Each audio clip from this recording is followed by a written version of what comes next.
नमस्कार। और हम फिर से आपका स्वागत करते हैं संडे की क्लास में।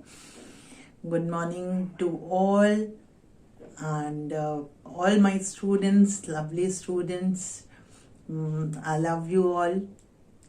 ये एक शब्द है जो मैजिकल वर्ड कहलाता है और सभी से प्यार करना चाहिए, क्योंकि हम सब इस धरा पर आए हैं इंसान बनकर, और इंसान का सबसे पहला जो क्वालिटी होती है वो लव होती है, जो हमें धरती पे आते ही सबसे पहले अपनी माँ से मिलती है।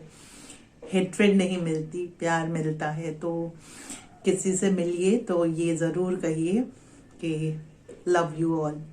अब ये ज़रूरी नहीं कि आप सबसे कहते फिरिए, लेकिन ये वर्ड जो है बहुत ही मैजिकल है और इसमें बहुत सारी चीज़ें, तथ्य समाये हुए हैं जिसकी मीनिंग इनफिनाइट है। इसको हम वर्ड्स में डिस्क्राइब अगर करें तो बहुत टाइम लग जाएगा और शायद पॉसिबल भी नहीं है लव को इस तरीके से डिस्क्राइब कर पाना।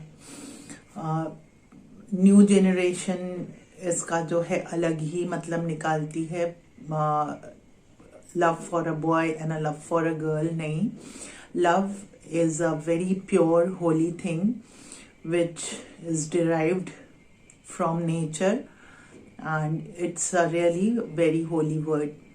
So आज जो मैं संडे की कहानी लेके आई हूँ उसमें आपको एक ऐसा ज्ञान मिलेगा जो आपके जीवन को बदलने में तो सहायक होगा ही, आप दूसरों को साहस दे पाएंगे उसके जरिए।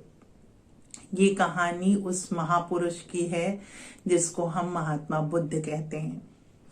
महात्मा बुद्ध का जीवन तो आप लोग ने सुना ही होगा। वो राजा सुद्धोधन के बेटे थे, राजा के बेटे थे, और राजा के बेटे होने के बावजूद भी वो इतने बड़े संत बने। वो इतने बड़े संत कैसे बने, इसके पीछे एक कहानी है, इसके पीछे एक तथ्य है कि राजा सुद्धोधन ने अपना जी जान लगा दिया कि मेरा बेटा सांसारिक जीवन को ना देख पाए, लेकिन उन्होंने चिन्ना अपने सारथी के साथ मिलकर जीवन के वो सारे सत्य देख लिए, और सारे सत्य देख लेने के बाद उन्होंने निर्णय कर लिया कि मैं इस संसार को वो चीज़ बताऊंगा कि जीवन क्या है, जीवन का चक्र क्या है, जीवन में दुख क्यों मिलता है, जीवन को किस तरीके से जीना चाहिए। ये सारी चीज़ें उन्होंने अपने जीवन भर में जब वो महात्मा बुद्ध बन गए तो सिखाया। आज मैं कहानी आपको उन्हीं की सुनाने जा रही हूँ, और कहानी सुनने के बाद आप मुझे बताइएगा कमेंट बॉक्स में कि आपको कैसी लगी। एक बार महात्मा बुद्ध जब वृद्ध हो गए थे, जब बूढ़े हो चले थे, तो वो अपने शिष्य आनंद के साथ एक गांव को निकले। तो शिष्य आनंद ने चलते समय ही पूछा कि गुरुदेव, गांव कितनी दूर है? कहीं गांव ज्यादा दूर नहीं है, सांझ होते होते हम लोग पहुंच जाएंगे।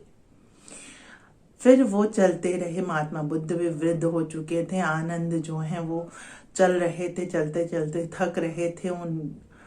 तो उन्होंने कहा, गुरुजी, हम काफी दूर आ चुके हैं और जो गांव है वो अभी दिख नहीं रहा है, तो किसी से पूछ लिया जाए। तो महात्मा बुद्ध ने कहा, तुम्हारी अगर इच्छा है तो तुम पूछ सकते हो, लेकिन अभी ज्यादा दूर हम लोग नहीं आए हैं। तो आनंद ने कुछ कहा नहीं, आगे बढ़ते रहे। अचानक से आनंद की निगाह एक खेत में किसान पर पड़ी जो काम कर रहा था, और वो किसान भी वृद्ध था। तो आनंद ने कहा, गुरुजी, इस किसान से पूछ लेते हैं कि वो गांव कितनी दूर है। महात्मा बुद्ध ने कहा, ठीक है आनंद, पूछ लो। वो गया, कहता, बाबा, गांव यहाँ से कितनी दूर है? तो बाबा ने मुस्कुराते हुए कहा, बेटा, बस 2 किलोमीटर दूर है, ज्यादा दूर नहीं है। अब तुम अपने लक्ष्य के करीब पहुंच ही गए हो। और वृद्ध ने गौतम बुद्ध को देख के मुस्कुराया, गौतम बुद्ध उनको देख के मुस्कुराए और फिर वो लोग चल पड़े। चलते चलते चलते वो 2 किलोमीटर से काफी आगे आ चुके थे। तब आनंद ने फिर कहा कि हम लोग तो 2 किलोमीटर से काफी आगे आ चुके हैं और अभी तक वो गांव नहीं आया। तो आनंद को फिर कौतूहल हुआ। आनंद ने फिर पूछा कि गुरुदेव, ये जो बुढ़िया लकड़ी लेके आ रही है, क्या मैं इससे पूछ लूं कि गांव कितनी दूर है? तो गौतम बुद्ध ने कहा ठीक है, पूछ लो। तो बुढ़िया से पूछा, अम्मा गांव कितनी दूर है? बुढ़िया ने लड़खड़ाती हुई आवाज में कहा, बेटा गांव बस 2 किलोमीटर दूर है, तुम पहुंच ही गए हो समझ लो। और फिर बुढ़िया ने मुस्कुराते हुए गौतम बुद्ध को देखा और गौतम बुद्ध ने मुस्कुराते हुए बुढ़िया को देखा। ये जो मुस्कुराने का प्रकरण था, प्रक्रिया थी, ये आनंद को कुछ समझ में नहीं आ रही थी कि उस किसान को देख के भी गौतम बुद्ध मुस्कुराए और वो किसान भी गौतम बुद्ध को देख के मुस्कुराए, ये बुढ़िया भी गौतम बुद्ध को देख के मुस्कुराए, गौतम बुद्ध उसको देख के मुस्कुराए।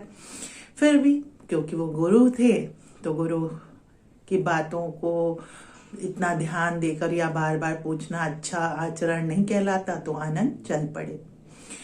अब वो चलते जा रहे थे 2 किलोमीटर से काफी आगे आ चुके थे। अब आनंद से रहा नहीं जा रहा था, तो उन्होंने गौतम बुद्ध से कहा कि गुरुजी, हम लोग 2 किलोमीटर से काफी आगे आ चुके हैं, हम लोगों को पूछ लेना चाहिए कहीं हम लोग भटक तो नहीं गए हैं।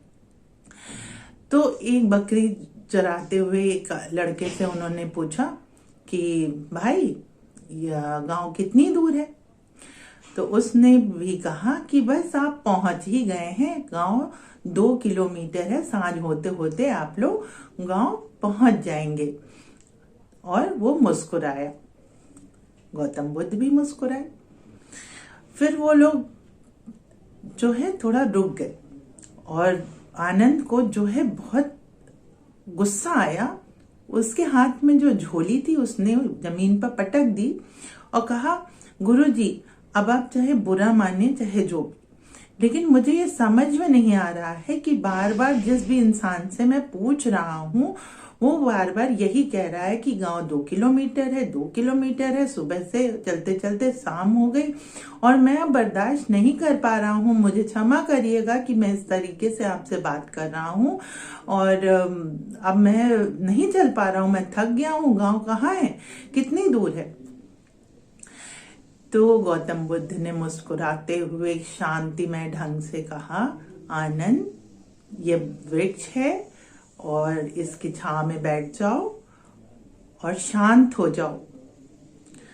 गांव अभी काफी दूर है, लेकिन जो लोग तुम्हें मिलते आ रहे थे वो प्रेरणा के स्रोत थे। अगर शुरुआत में ही वो इंसान ये कह देता या मैं शुरुआत में ही तुम्हें बता देता कि गांव 20 किलोमीटर दूर है, तो तुम शायद इतनी दूर भी नहीं चल पाते। तो हमारे जीवन में प्रेरणा के स्रोत जो होते हैं उन्हें हमें हंसकर अपने जीवन में ढाल लेना चाहिए। वो किसान प्रेरणा का स्रोत है। मैं पहले भी इस गांव में आ चुका हूं और हम सब मिल चुके हैं। तो जब उसने मुझे देखकर मुस्कुराया तो मैंने भी उसे देखकर मुस्कुरा दिया, क्योंकि उसने हिम्मत बधाई। उस बुढ़िया ने मुझे देख के मुस्कुराया और मैंने भी उसे देख के मुस्कुरा दिया, क्योंकि उसने भी हमें हिम्मत बधाई। उस जो भेड़ चरा रहा था मनुष्य, उसने देखकर मुझे मुस्कुराया और मैंने भी मुस्कुरा दिया, क्योंकि उसने हमें हिम्मत बधाई आगे चलने की। अगर यही लोग हमें डीमोरलाइज करते कि अभी बहुत दूर है, तुम कहाँ चल पाओगे, कैसे चल पाओगे, तो हम कभी भी आगे नहीं बढ़ पाते। तो हमारे जीवन में ऐसे बहुत सारे लोग आते हैं जो हमें क्या करते हैं, चैनलाइज करते हैं, जो हमें चार्ज करते हैं, जो हमें मोटिवेट करते हैं। तो उनको मुस्कुरा कर शांति से अपने जीवन में ढाल लेना चाहिए। ये नहीं कि उनको डांट दें, फटकार दें या मुंह बना लें कि क्या सिखा रहे हैं। ऐसे लोगों का हमें आदर करना चाहिए, सम्मान करना चाहिए और बहुत ध्यान से सोचना चाहिए कौन हमें मोटिवेट कर रहा है और कौन हमें डीमोटिवेट कर रहा है। डीमोटिवेट करने वालों को अपने जीवन से निकाल देना चाहिए, हटा देना चाहिए और मोटिवेट करने वालों को हमेशा अपने जीवन में स्थान देना चाहिए, क्योंकि उनके मोटिवेशन से हम अपने उस लक्ष्य तक पहुंच सकते हैं जिसकी हमें आवश्यकता है। तो ऐसे लोगों को अपने आसपास रखना चाहिए, ऐसे ही हमें बनना भी चाहिए।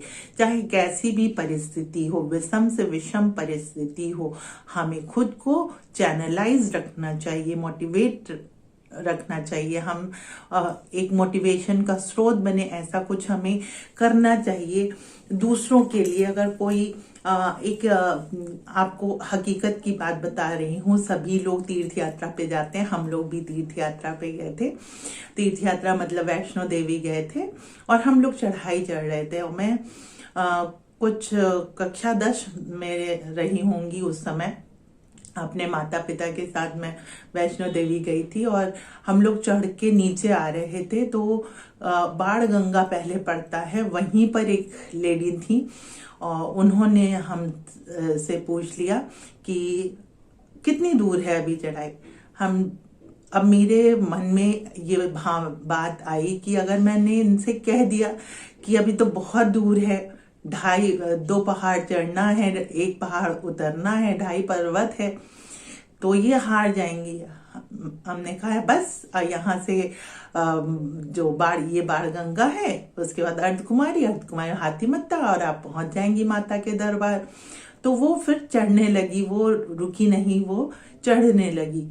वो पता नहीं आगे वो चढ़ी होगी या उसे और मोटिवेशन देने वाले लोग मिले होंगे या नहीं, लेकिन उस समय मुझे यही लगा कि अगर मैं इनसे ये कह दूं कि अभी काफी दूर है तो ये थक कर यहीं बैठ जाएंगी और जो चढ़ाई 1 दिन में चढ़ी जा सकती है वो 2 या 2.5 दिन में चढ़े। तो अक्सर इंसान को ऐसा बनना चाहिए, ऐसा स्रोत बनना चाहिए, ऐसी हिम्मत दूसरों को देनी चाहिए या दूसरों से ऐसी हिम्मत लेनी चाहिए कि वो ताकत बने, वो हमें सही राह पर आगे बढ़ने की हिम्मत दे। क्योंकि जीवन तो संघर्ष का नाम है, जीवन में संघर्ष तो आएंगे ही, अप्स एंड डाउन्स तो आते रहेंगे। तो ये कहानी हमें यही शिक्षा देती है, यही शिक्षा है, यही प्रेरणा है कि हम दूसरे के प्रेरणा के स्रोत बने और हमें जो प्रेरणा दे रहे हैं आगे बढ़ने का, उनका आदर और सम्मान करें। तो इसी कहानी के साथ मैं आज आपसे विदा लूंगी और आपसे रिक्वेस्ट करूंगी कि मेरी कहानियों को लाइक करें, सब्सक्राइब करें, कमेंट करें और अपनी कहानियां मुझे भेजें, जिससे मैं आपका नाम लेके, आपकी आइडेंटिटी देकर वो कहानी सुना सकूं और लोग आपको भी अप्रिशिएट करें। Thank you and see you in the next video. Till then, bye bye.